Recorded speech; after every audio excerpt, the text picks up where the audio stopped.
And welcome back. This is the pregame for the second one, week 3, day 1. What do you think? Goldberg? No, he's at home crying. You know, it happens. Meanwhile, MNM versus X7. David versus Goliath. I put it this way because MNM are popping off. X7 are at the top. Olympus.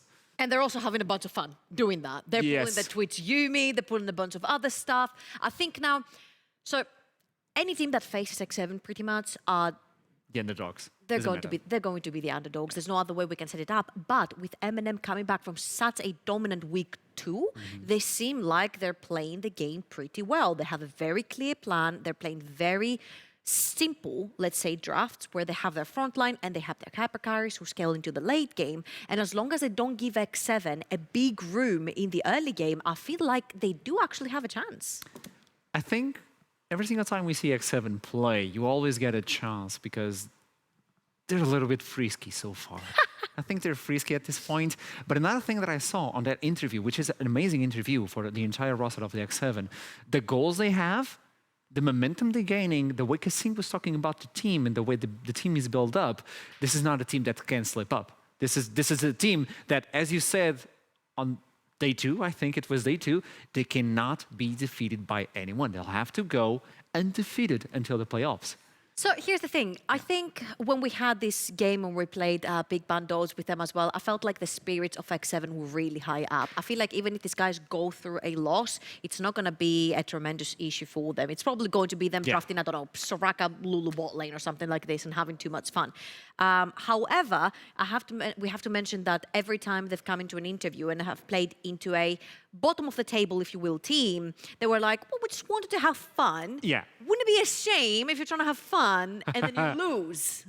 I mean, they can afford it, certainly, but they the stakes are really high. But also if you want to assert your dominance in the league, because I think right now so far X7 have done that, and they're looking like a pretty good contender for EU Mass as well. You need to stay focused. You need to stay focused on your goal. And even though yes, you can pull out the Tom and Jerry in the bot lane, I think you need to make sure that you execute on it. And I feel like they did. I mean, like even when they pull out drafts and picks that they think they can have fun with, they seem like they're sticking to a very strict certain macro. This is also a team that is dreaming to step into the LEC.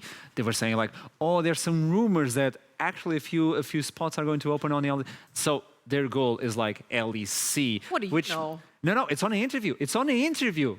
Okay. Everyone was talking about that. So the idea that they want to get that spot at the top of the European stage, which is the LEC, you cannot afford to take like a loss. They'll probably end up winning, obviously, but you have to set up an image and a brand. Let's set it like this. With a Carmen Corp that's on fire right now, winning the back-to-back EU Masters, you're going to have to show big resilience going into EU Masters, especially with that team right now. Talking about going into the Who cares about Carmen Corp? It's picks and bans. MNM on blue side, X7 on the right side. And I'm really happy to see that Lulu and Thresh are completely out the table because we have seen Kasing a lot of the time playing the more utility mage type enchanters down the bot lane. So one of them is out the picture. Of course, Kasing's a huge Thresh player as well. So taking that out. Mishigu, we've talked about him so much and having that beautiful, you know, melee zigs, if you will.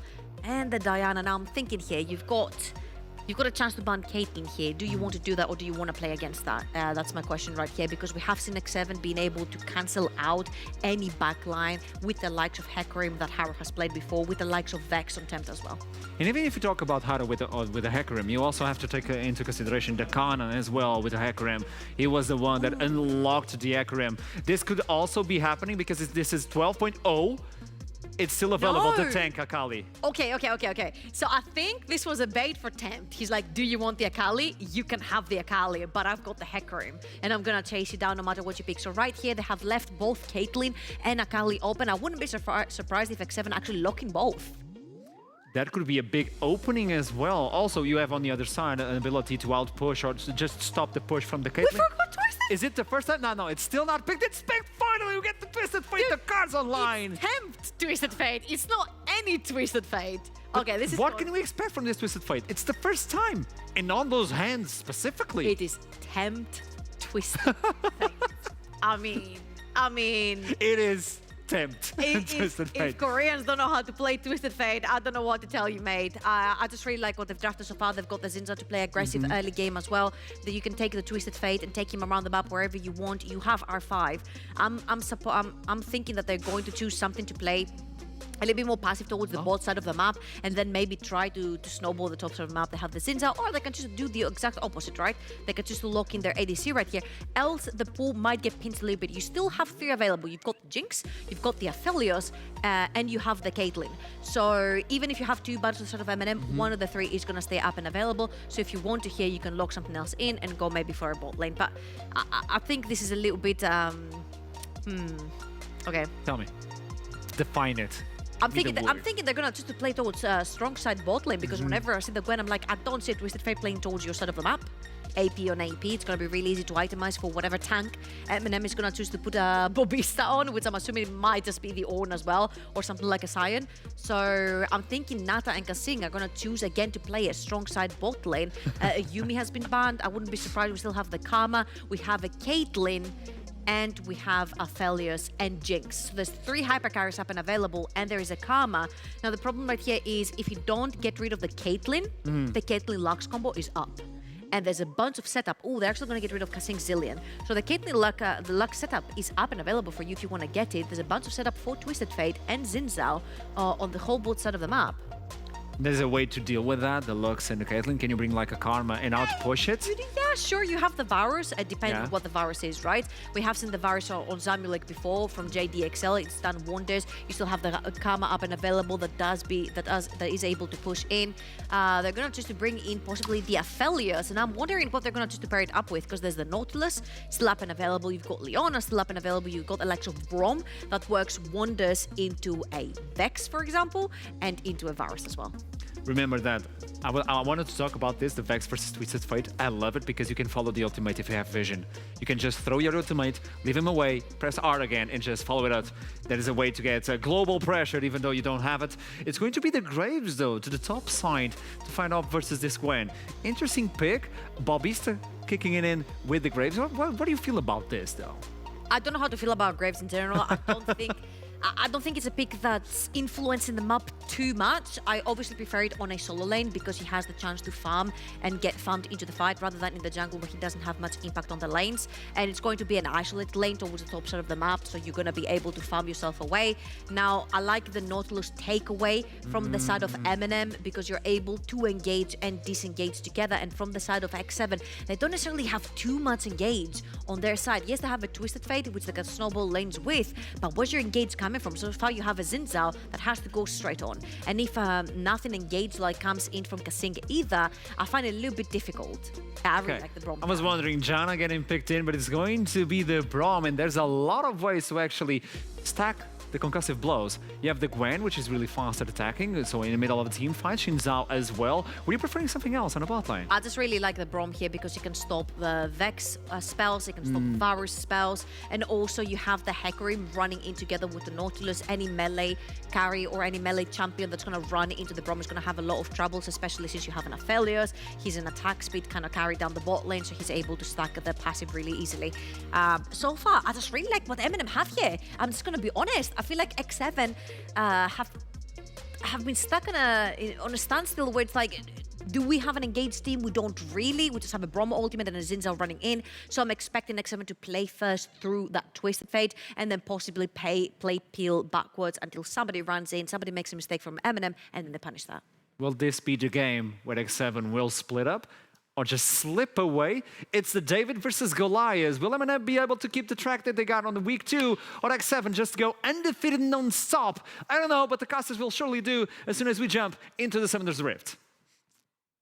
I can indeed see the future. It's why I'm a caster. I have like magic. That's powers, exactly magical powers. That's exactly what it is. And speaking of magical powers, MNM, magical reversal in week 2 from 0-2 to 2-0. They have been cooking with fire, which is a good thing considering their logo is a flaming marshmallow. On the other side, X7 been kind of you're going for those flex picks. And by flex picks, I mean flexing on their opponents by picking just complete whatever the hell they want and destroying people. Which is why this draft is quite entertaining to me, because X7 have been like the flex on your picks. But this draft, actually, I feel like MNM were, I mean, if we're going to reuse the narrative kind of from last game, they've been bold. They've been bold. They went for the first pick, Hecarim. They saw that the Jinx and the K and so many power picks were left open. They said, you know what? We have an identity of Team Cup that we want to go towards. We're sticking to this gun. And it was called out on the desk. We do finally have Twisted Fate in game for 10. It's not just me teleporting between different areas of the studio. I feel Smoke and Mirrors isn't quite the same as TF sort of going yoink through a portal, which is, you know, always a good thing for him. On the other side as well, the Varus was early locked. And Varus is a older school counter to people like Caitlyn and potentially the Jinx. I don't necessarily know what that matchup's like, but I wonder whether that kind of dissuaded Nata from going towards him. But he's gone towards that Aphelios, and I kind of want to pick your brains there as we've got a couple moments to spare about what you're thinking about that particular option, especially considering bot lane picks went down so late. So we're going to get into the rest. We get to see it in the TV2 fairly soon anyway. But yeah, when you do see that Aphelios, I mean, when it's in the hands of someone like Nata, who is just so crazy on that champion. I mean, one of the first week games, I was sat there going like, this guy is playing so aggressively, but still getting away with it because he's really good at what he does. Playing that into the Varus, yes, Varus is someone that has, well, for many seasons, kept a lot of the long-range AD carries out of the meta because he outranges them too and he outpokes them. Yeah. Varus is not nearly as strong as he used to be, but is slowly starting to creep his way back in. He absolutely is. And now we've got ourselves, with Varus creeping onto the Rift, everybody else is as well. That was not the best transition I've ever gone for, but it's the one I have, and so I'm going to take a break from doing that and instead maybe have not a kick out, like, a little bit more of a conversation. You're not a creep, you're not a weirdo, you do belong here, and other Radiohead-related references. I have got a radio headset on my head right now as well, so it's all coming together. That's brilliant. My name is really Tom York. I won't start singing various Radiohead songs quite yet. There's 12 steps before that. Yes, I made that reference, and I'm sorry. I actually don't get that one. That's a really good song. Yeah, cool. I will listen to that at some point. I believe that's what it is. That'll be where I show my actual lack of Radiohead we've gone knowledge. From Goldborg, who doesn't know who Pendulum are, to us with our musical whatever it is. Go tweet at Goldborg, guys, because he actually didn't know who the hell Pendulum was, and or were rather. It's not. Well, we'll say which way the pendulum swings in the bot lane, of course, with that TV2 being kind of the height of concern from your narratives pre-game. We don't have any vision put down from level 1s. Both of these support champions, notorious for their level 1s, but neither team feeling bold enough, again, we're going to keep using that word, to try and mount a foray into the enemy jungle. Okay, so Haru starting on his red buff. Not stopping there, that would be a bit of a weird one. He just stops there forever, just not moving, just stay there. Red buff's too much for me. Yeah, that's a new level of flexing. On the other side, though, it is Kana with support starting up that red buff and then going towards the top side. MNM with a bit of a dive comp, honestly. Hecarim goes in, Royal Cannon follows up, so does the Nautilus and Dr. Chaos. The very first game that they played, they had a very back-to-front, crazy teamfight ultimates. Actually, they were against Bifrost, I believe, in that game. He played the dive comp against them. So, again, we're still kind of hanging around the same part of the meta. And now we have to see, actually, MNM, you look more cohesive. Are you cohesive enough to take down this seeming titan of our region, X7? Yes, indeed. And there has been a bit of a discussion here about, you know, what does it take to take down X7? We've seen some of the... But we don't know yet. We've not seen anyone take it down. That's the reason I'm saying it's an open-ended question, because literally nobody has found the answer as yet. I mean, obviously X7 have occasionally picked up slightly flex comps, as we've said, in the sense of just like out-muscling, out micro-mechanically. That's probably the most awful way of phrasing that ever. But the point stands that, like, despite in an essay where you have to reach a word limit? Yes, that was it. That was actually me. Just, but that wouldn't fill the word limit. That's the character limit's not a thing. It is always word limit. Take it from the guy who's written a few too many papers in the course of his academic career. Well, if I were to ask you a question then on X7 and have 15 marks discuss, they have this TF first in the region. Yes. Obviously, I'm very interested in that, and it is Temps TF. We keep putting that nameplate on them too. I mean, what does MNM for you, actually, as the play-by-play, have to do to excite you enough to say, actually, maybe the TF was or wasn't worth it? Press R on him.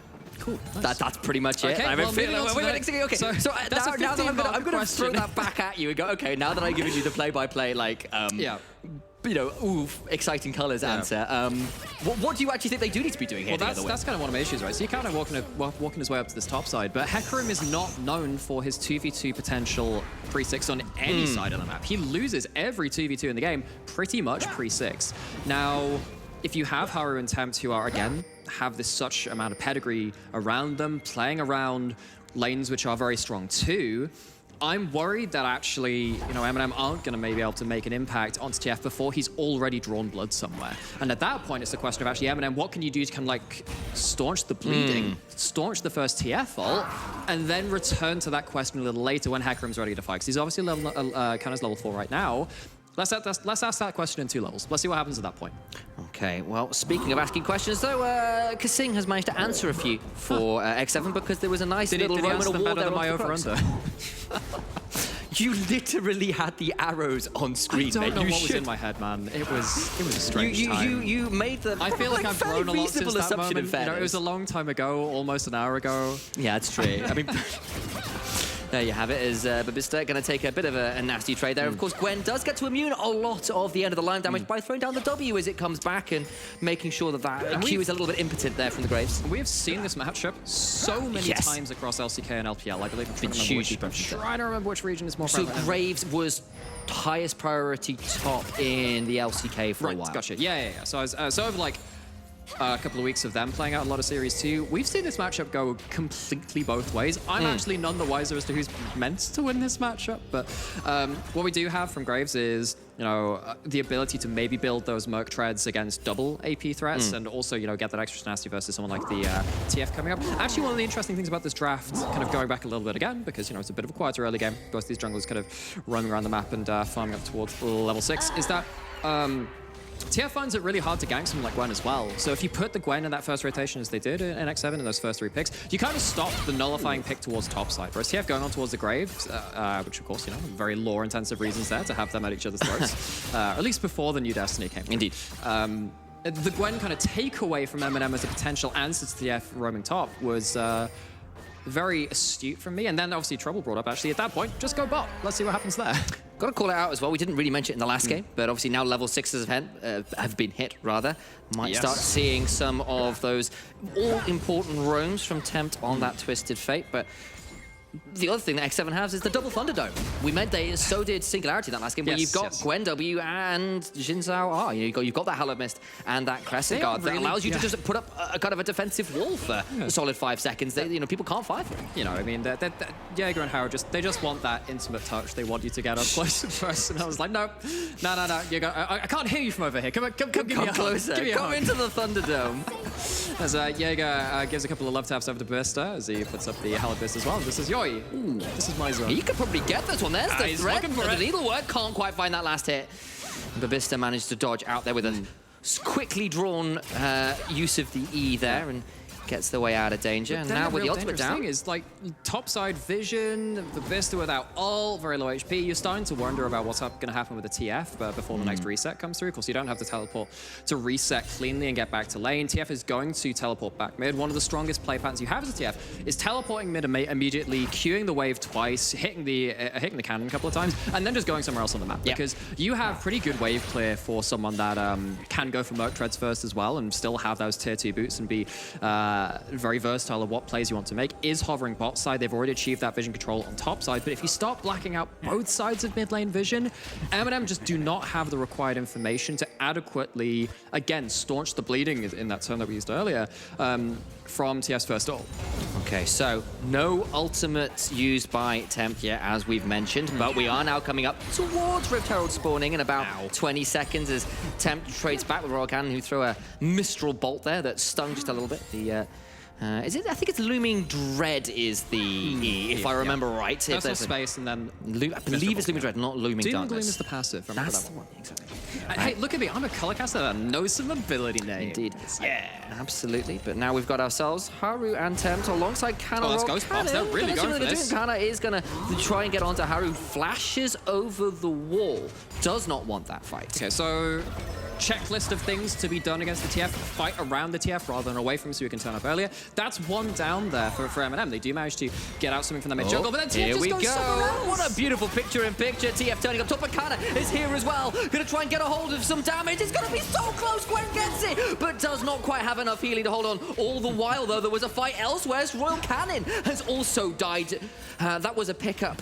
I believe, actually, he might have turned up as well. I'm not quite sure where he died, but he died somewhere. I believe Haru actually managed to secure him in the river. Gone to meet his maker, pining for the fjords. He is an ex-Royal Cannon.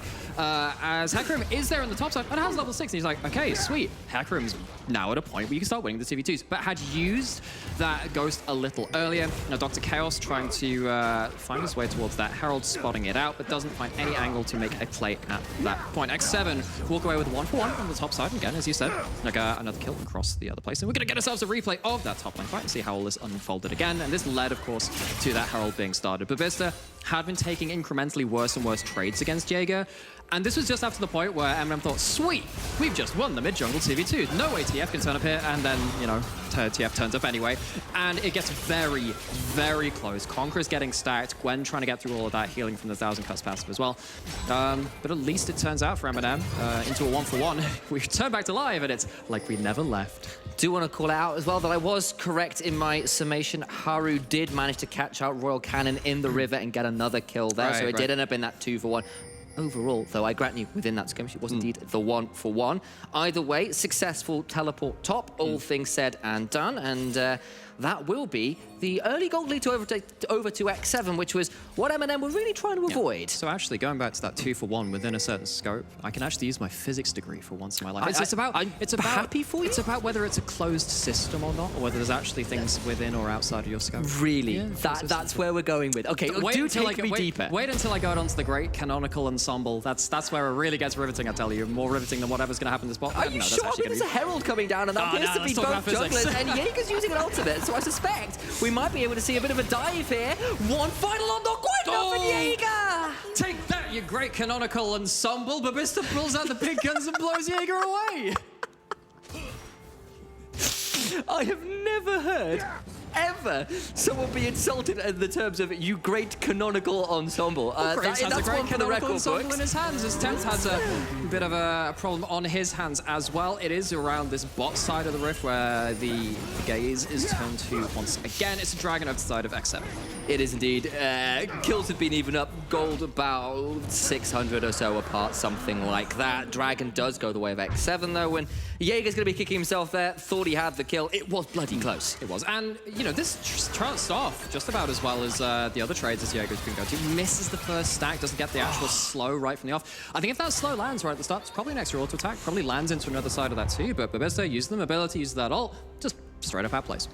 Unfortunately for the side of Jaeger there, saw the solo kill in his eyes, didn't quite get it, and Babista instead picks up a kill, has themselves an Eclipse. This is going to be the lethality Graves, which I like the that, likes actually. of Bwipo and stuff have been favouring over in the LCS. We've seen X7 play a similar comp. They played the same mid-jungle that MNM did in their very first game with the Vex and the Heck Room. But much like we saw when Zoe was a bit more meta in, I don't know, like 2010 or so, 2020 rather, that would be a very long time ago, where we did actually see Graves kind of on top of these very long-range damage comps or diving comps, right? If you fire that ultimate across with that lethality, it's not going to be the Dark Harvest, of course, it's the fleet forward for laning phase.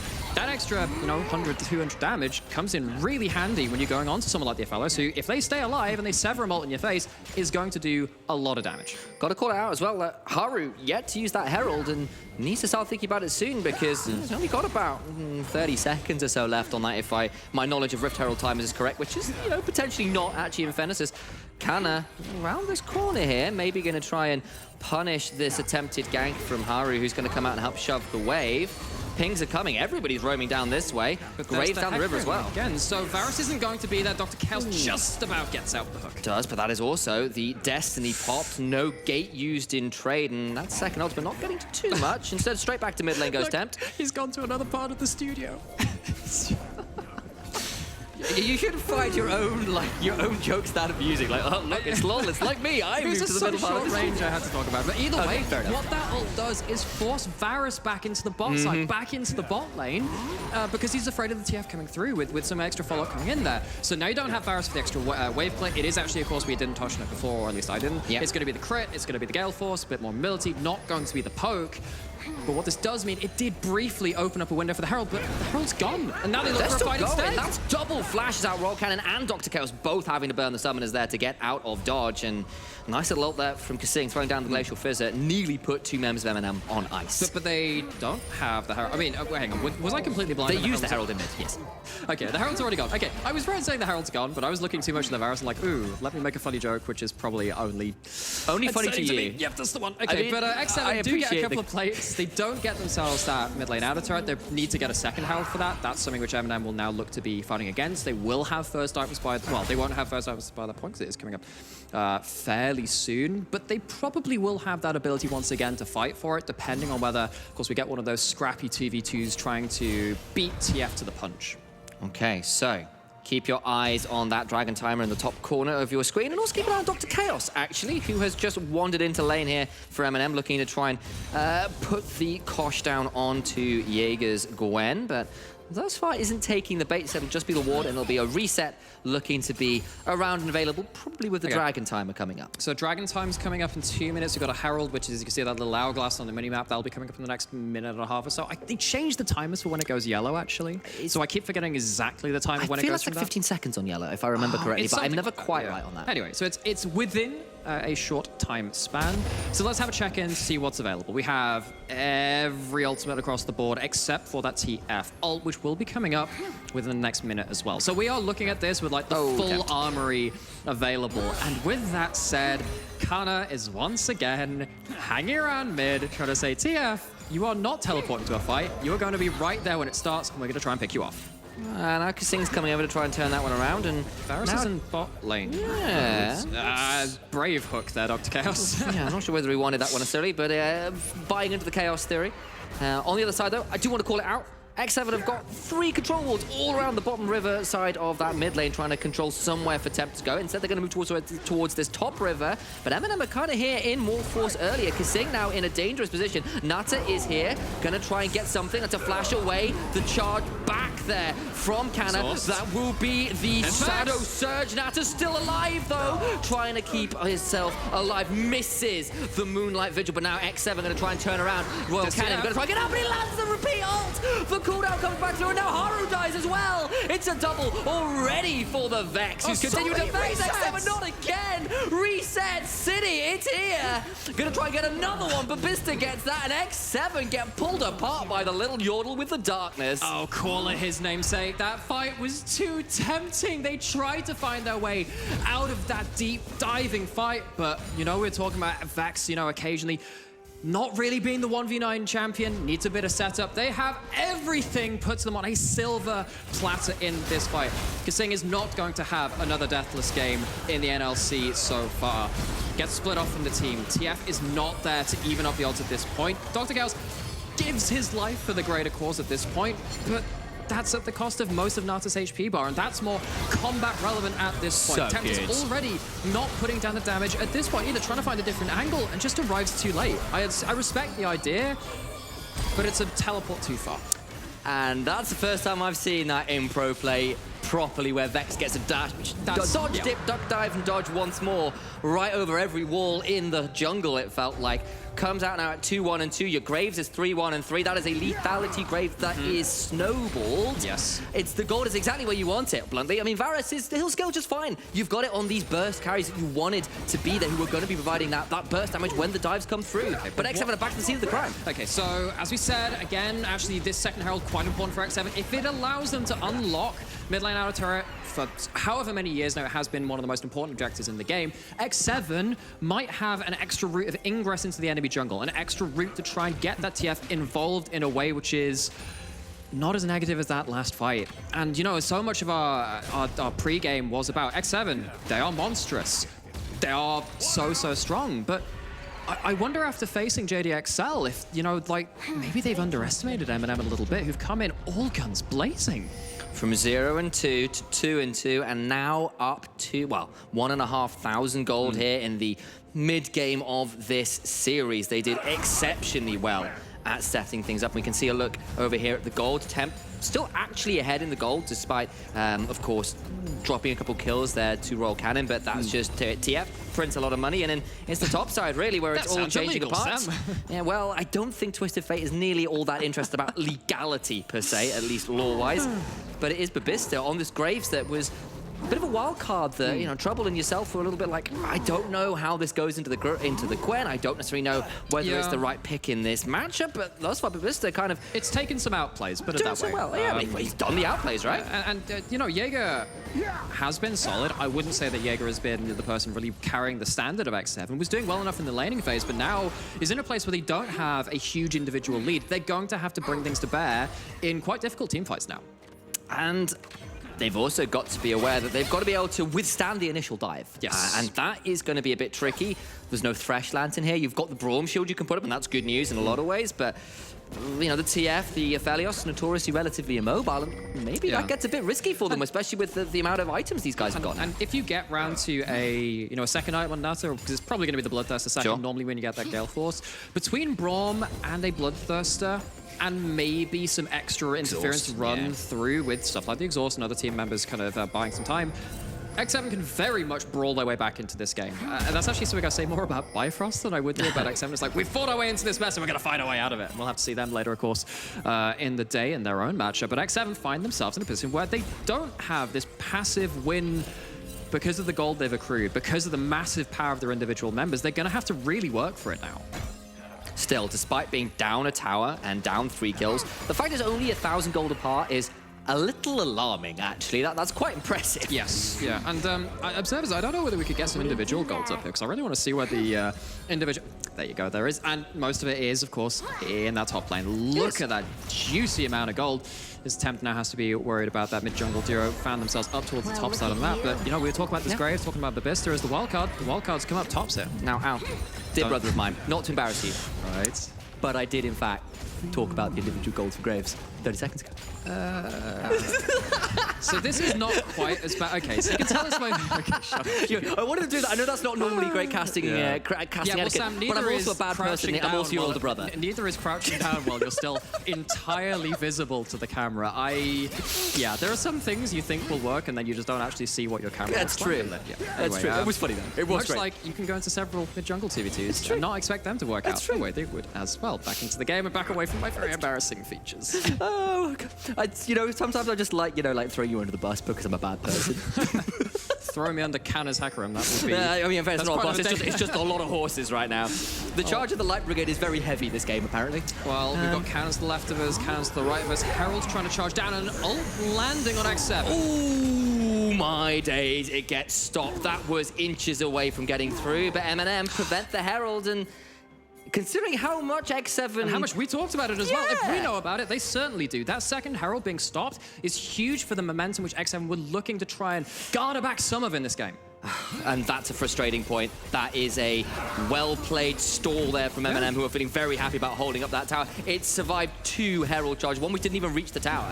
And again, this MNM squad just screams to me a team which is confident in itself, that has discovered its identity and knows all of these micro-interactions that they want to pull off. They know where the next fight is coming. It looks like it's going to be here. TF pops the ult, but hasn't found an angle anywhere just yet. Is trying to go down to the south and potentially catch the Graves. Babista's potentially in trouble here. He's got to collect it, but I think his life might be being collected. It's a lot of damage. Can the auto secure? Not quite. And out goes Babista. Flash down, but does have the TP. Can turn up for this Infernal And Drake. when you have that, the Ace in the Calibrum ult from the Aphelios, if you ult, it does more damage than just the Q as well. It's an empowered mark. Maybe would have gotten the kill. It's a full 5v5. All right, here they go. Jaeger's stepping forward. Skip and Slash is active. Haru now going to get in. That's a massive onslaught of shadows. The damage is huge. The Shadow Surge does so much work. It's a double again for Royal Cannon, who is taking the crown away from X7. Bow down to your king. X7 try to find the pick would destabilize the 5v5, make it into something a bit more advantageous, but MNM, they're cool,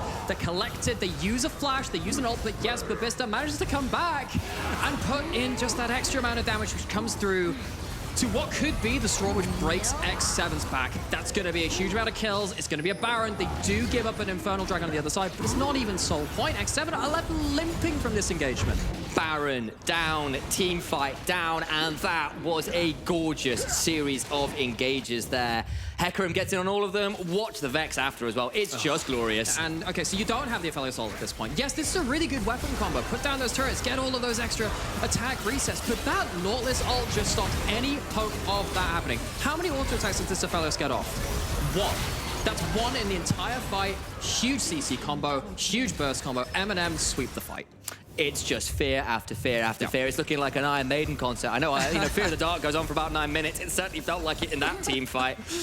So much, just pure CC. The passive was stacked there for all Cannon. The doom and gloom definitely being set in for X7 right now, who are desperately trying to stabilize, but they've got so many towers up and so much gold for MNM to gather with this Baron buff on them. And this is a really dangerous moment for X7 now, because they didn't get the TF rolling in the way they wanted to. They didn't manage to go bot lane at any point. They tried topside and it went even. MNM did find that way to nullify that. And now when you have the Baron buff, allowing you to play on 2 lanes, play 2 lanes and kind of collapse with this Hecarim, which can move around the map so quickly in his own right, you can't really leverage this TF to any extent that you want him to, and they're going for a top lane dive. Here we go again. The onslaught of shadows comes through. Haru throws down the Crescent Guard. I just don't know if it's going to be enough. And It's just doing pretty coming well. through, and X7 are doing it. That's a massive Infernum ultimate. In comes the Binding Eclipse from the Gravitum as well. Shutdowns abound. Jaeger has the scissors, and he is looking to run with them. Best not tell the teacher, because he finds another kill in the top lane. He's taking him to school. That was a dive too far. They do manage to collapse on one of these inner turrets, but they don't have the rest of their artillery ready to bring to bear. MNM, for how confident they've played out this game, that is a crucial misstep. Huge, huge turnaround there. It cuts the gold lead in half. Watch this dive again, and just the turnaround is obscene. Yeah, so I'm interested to see what happens on the bot side of this fight, because, I mean, the real star of this fight is that must be about 2,000 to 3,000 damage blocked by that Shin. That is an absolutely absurd moment, and, well, there you go. We might not be in a Ziggs in the game, but we have ourselves a Mega Infernum bomb. Comes through with so much damage. Nata, we kind of questioned, oh, do you really want to play that Aphelios into the Varus? Do you think that's a good idea? Well, when you play as well as this, absolutely yes. Infernum spreads across 3 targets. It sets up for the Binding Eclipse from the Gravitum. It's exactly what you needed for the turnaround we found the greatest battle in physics in this game, which is the Great Canonical Ensemble versus Needle and String Theory. Turns out the Jaeger comes out. I'm desperately getting you not to explain either of these. Just leave them as complete blanks out in the history. No one understands what any of them mean. That's probably for the best. I suggest don't know Google what they mean either. for those out there. I know the names of them. I don't actually know what they mean, but I know what that last fight means. It means that X7 are back within 3,000 gold. And actually, when you get towards 25 minutes, 26 minutes rather, with a dragon advantage too, X7 are feeling pretty comfortable at this point.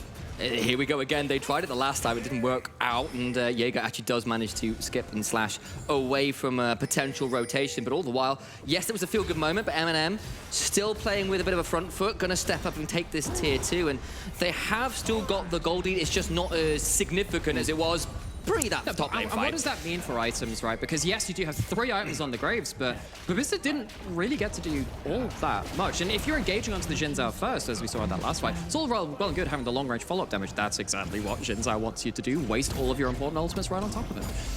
So Haru really the MVP of that big turnaround once again. Just have to reiterate that again because it was so impressive at that point. And then Nata gets to clean up shop, and now you've got 2.5 items on both AD carries. It's not just the Varus who sat there with decent itemization. Nata's at the point where they don't even have the Bloodthirst. They've gone for the full DPS, just saying, if you give me a window, I'm going to DPS you down that I don't need the lifesteal. Yeah, that shutdown there that came through, it gets him, that Lord Dominic's regard, as you said. We're looking at the top lane now. It's a Cosmic Drive in for Gwen.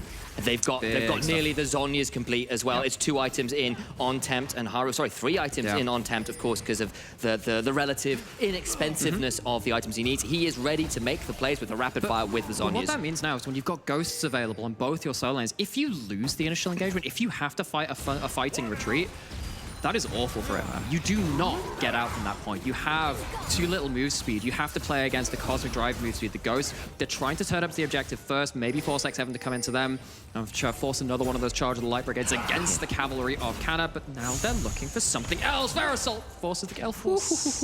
Got a little bit close, but Nata is quick enough on the fingers there to avoid having to use anything like the Cleanse, but it does mean that Gale Force will be down for the incoming Infernal fight. Will MNM pull the trigger? Will they sound the horns and go charging in? Will X7 be able to force them to retreat like they did the last time? Turrets down from Nata. They can't engage into that. These are great weapons for peeling back. And X7, once again, force off the fight. They pull off their TF ult, and they're looking for another angle. Once again, Temp comes from the flank. He's got the flank, he's got the ghost, he's looking for the stun. It's on the mission who has to cleanse. It's into the Everfrost as well. Dragon secured by Hecarim, but now the damage starts coming through. Look at the Chakrams. He's looking more like flipping. Just looking more like, I forget the name of the anime. It doesn't really matter right now because he's going to keep flying forward with all those Chakrams available. Going to find another stun core, but Bista dies as well. It's Naruto, that's what I was thinking about. But maybe... Oh, he's trying to look for the fear, but he's caught out. Ooh, gets the fear, the exhaust comes down as well. My memory failed me, but it certainly wasn't a problem for the side of X7 who managed to secure the team fight. That's the Vexel. They've pulled it off. They're trying to go for another kill. They're going to go in. That's a huge amount of damage. Cleanse. Flash. Looking for the card. It's not there in time. And now Temp needs to retreat. Vex firing on all cylinders. The Shadow Surge securing the kills they need. No, not again. He keeps finding them. You can't keep doing it. Now Raw Cannon going to get stunned in place and will go down. But it means that Haru potentially in trouble. Cannon's gone forward. But that could be Jaeger teleporting back in over the wall. It's taking them away from Michigo, and he gets cut down to size as well. Oh, it's the Blast Plant away from the Varasalt. Maybe one last bit of peel, but what a frantic affray. Top 10 enemy betrayals from that Blast Plant. And it's still going. He didn't use it. Dr. Chaos gets knocked up with the 3. Talon, strike, and Haru gets that one as well. It's still going. Michigo now in trouble. Gonna try and fade this one out. Here comes Babista, who's teleported back in. One top laner teleports to turn it around. The other returns the favor a few moments later. Now Surely Jaeger not again. is going to be in Surely trouble. not again. He gets over the wall with the Blasco. Michigo is going to be around the corner. Babista fighting with Jaeger. Is there a stopwatch of him? I have no idea. Babista! No! He gets out. Can't quite hit the scissors. And that means Jaeger gets out alive as well. What on earth did I just witness? I think you just witnessed attack on Jaeger. Gets out of that alive. 1 versus 2 at the very end. But that was less anime, more Shakespearean play. An act in 3 or maybe even more acts at that point. You have a moment to breathe, use it well. We don't know when we get another one of those going into... I don't know where they're going to start. They're going to take us right through the long haul. Starts with TF blowing the cleanse very early. That does remove some of the safety which Michigan can play around. Of course, remember that they used the Varasol earlier. That's one of these kind of keep away, disengage mechanics already gone from MNM. Yes, the Brawl ult goes down as well. That slows them. The move disadvantage already was over to X7, but it just keeps going. And what really impresses me is both teams' ability to really pull that decision-making trigger and say, look, this is the moment we go back in. The Vexalt has been held all this time. There's still an Ignite at this point. Haru splits from the team. That's one person that can't fight. And Nata doesn't have a Bloodthirster, doesn't have his ult at this point, doesn't have a Severum, can't pull back from this engagement, kind of cleans up the kill. And then we see Vex do Vex things for not just the first time this game. Not again. But unreal. But like, if you tell me at this point, like, oh yeah, there's probably gonna be like another fight for like 30 seconds, I'll be like, so which solo queue region is this from? Because that's exactly what it feels like. It's another teleport in. Like, this is very free for League of Legends. This is where you kind of just say, look, pop quiz, what's the mechanic you need to pull out of the pocket at this point to win through the fight? We've been through like a 2-minute replay of back to near even. Look at it. It's like 300 gold apart! This is unreal! My memory might have failed me in the last team fight, but it's clearly brought right back to even. It's all wiped clean. And just... I'm now looking at this and like, who on earth is ahead? And who even is advantage at this point? I don't even know. We are. The audience is the entertainment factor is through the roof, if nothing else, and a lot of that is high up on the metrics too. Now, X7, we found that they found some ways into the backline. They found some ways to blow some defenses. It's the NLC ARAM once more. Nata has an Infernum, has a grouped up set of characters to go towards. It's not a Bloodthirster, none of that. He's going pure, raw damage in this fight. 3 items across pretty much all of the major carries on both sides right now. It's 4 for Tempt, who's completed the Void Staff. Oh, that's the Varasol finally hit someone. Massive amount of damage onto Raw Cannon as well, though, who's taken about half HP, and the needlework starts coming through. Jaeger with the Thunderdome active, looking at so much damage. Haru gets that one, Inferno come through. Raw Cannon gets knocked by the Crescent Guard and doesn't secure the kills, doesn't secure the resets he was looking for.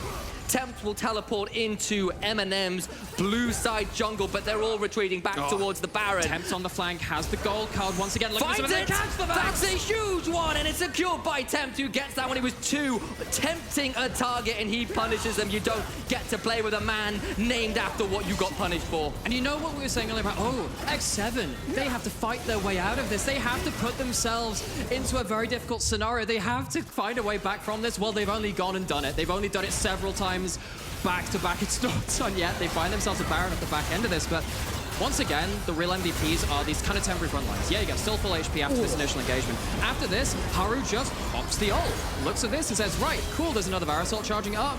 But the amount of mitigated damage that X7's top and jungle are managing to do is really exemplary at this point in the game. We've called it out already. The Thunderdomes are certainly working out very well for X7 in that fight. They get to move back towards the Baron. They picked off They get the mid out of turret, yeah! mid out of turret, which took 2 Heralds and now a Baron buff of 33.5 minutes to finally secure. You know, like the like the SpongeBob, like 33 minutes later. Yes, that's basically it. Yeah. Yes. Ukuleles in the background to this. I cannot in good conscience call this a fiesta. It has been magical. It has been wonderful. And it's still going. We've still got like another fight that burns down buddy. the whole town. And other such SpongeBob references. We have ourselves a very close game. X7, though, come out trumps in that pivotal mid lane fight. It's got them a Baron. They are down Soul Point. Worth noting that if MNM can hold on, they might be able to secure that, which would be a big deal. But right now, they need to hold on during this Baron buff, during this shove, during all of these items. How quickly can X7 choke out MNM? How quickly can they remove their ability to play around? The Infernal lands and it crits. Fishku forced back. But it doesn't spread all that wide. I was expecting a little more damage, but it doesn't seem to matter. They're going to go forwards anyway. Jaeger's popped the Ghost. Now Dr. Ghost has to be forced back. It'll get the inhibitor, but what about the re-engage? Never mind that. Haru's going straight in. Pressagard is down and shot through the heart. That'll be another couple kills. Their temp falls down, but it's in trade for 3. And they're going to pull away just for a moment, wait for the minion wave, and they might be looking to end. Well, Cannon, Jaeger, Canna, they're all going to try and see what they can do to make this end, to make this stop maybe. That'll be a stopwatch, but I don't think it's going to be enough. The stun is there for the personal space, but it's not respected. The door to the bedroom is knocked down, and that will be one teenager put to the sword as X7 hold on and win this match. But my God, did MNM make them work for it. We're very blessed to have these jobs. I'm starting to feel that because it's one thing watching those games, it's another thing being able to scream your heart out at those kind of fights. That was a game which I thought was done and dusted. Yeah. I thought there was realistically no way you could actually survive as the fellows in the backline, and Nata just pulled off an absolute miracle set of team fights there. So many people had great moments there. You saw Haru it's an make it around. ensemble. And for MNM, my heart goes out to them. They were that close to having done it. Because we asked the question, they're more cohesive. They look like they've discovered their identity, but how far is that going to take them? And for about half an hour, you thought it would be enough. You thought it would get them over the finish line.